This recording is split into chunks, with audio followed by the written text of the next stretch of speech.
সোনা খেতে আয়। ও কি খাবার দিয়ে দিয়েছো? হ্যাঁ দিয়ে দিয়েছি, চলে আয়।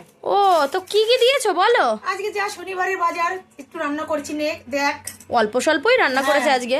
আমলকি আলু দিয়ে একটা করেছি, আমলকি দিয়ে আলু দিয়ে আজকে মেখেছি। বাবা রোজ দিন আমলকি ভালো লাগে না, আজকে আমলকি আলু দিয়ে মেখেছি। হ্যাঁ আর চলবে। সাদা ভাত তো জানিসই। হ্যাঁ সাদা ভাত তো হবেই। এটা পালং শাক।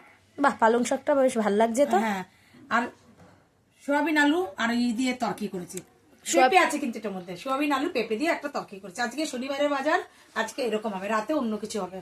হ্যাঁ তো দেখতেই পাচ্ছেন আজকে খুব বেশি আইটেম নেই বন্ধুরা, যেহেতু আজকে শনিবার। মানে যেমন তেমন করে চালিয়ে দিতে পারলেই হলো। আর রাত্রিবেলায় অন্য কিছু একটা করার, মানে গরম গরম কিছু একটা করার।